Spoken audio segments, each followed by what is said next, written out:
Hi, Praying Wives. This is part 2. Sorry about that. My first video got cut off. I didn't have enough storage on my iPad.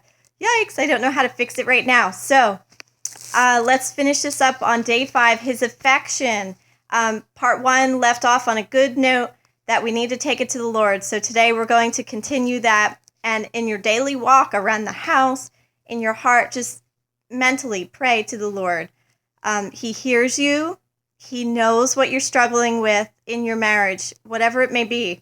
And he wants to heal and deliver. You need to know that.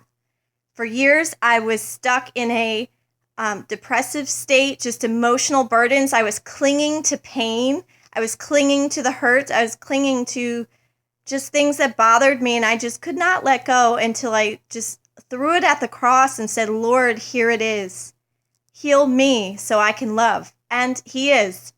10 years later now, we're healing and things are going much better and more godly, God-fearing. And that's the place we need to get at as women and wives, right?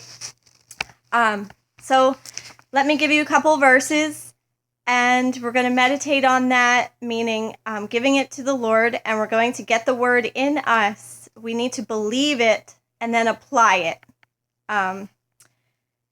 So Philippians 2:4 says, let each of you look out not only for his own interests, not only for our own interests, but also for the interests of others. Okay, we need to pray that over our husbands, that they would learn that they would have a heart toward the Lord, that would give them a heart for us, to show us appropriate affection, to be able to fulfill our need for that loving affection.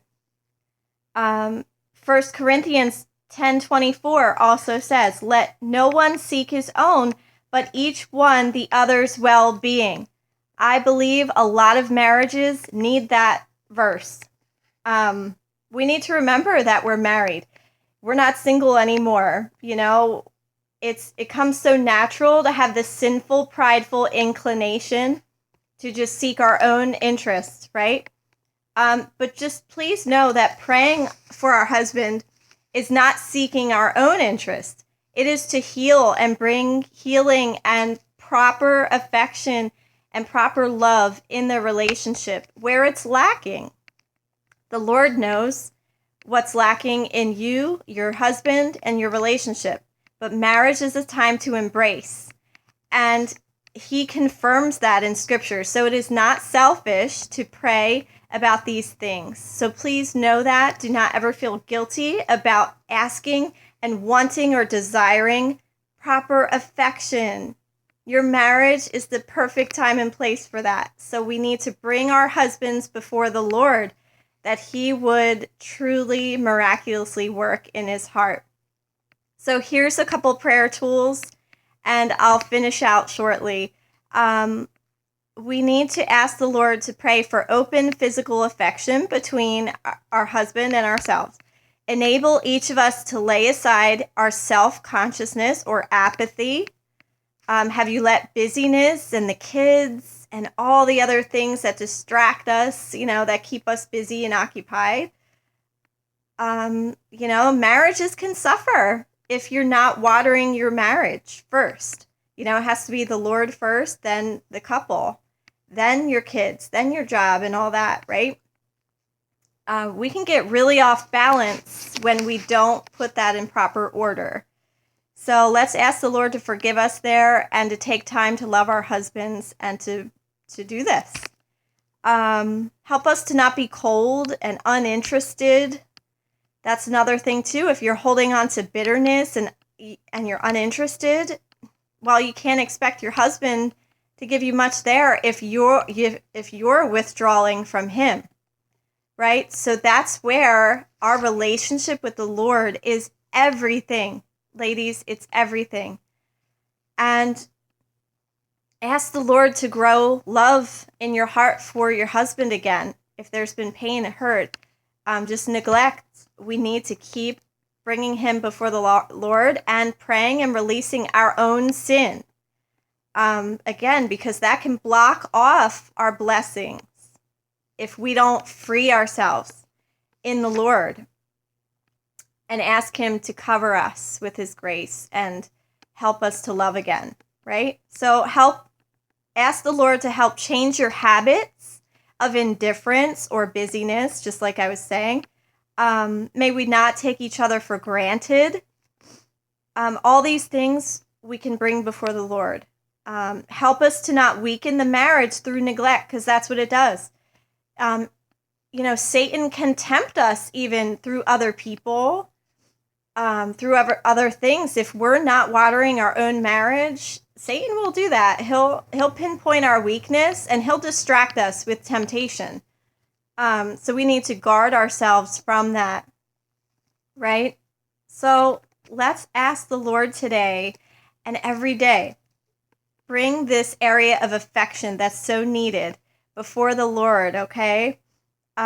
Because truly he's the only one that can transform us and heal and deliver us from these things, these areas of neglect.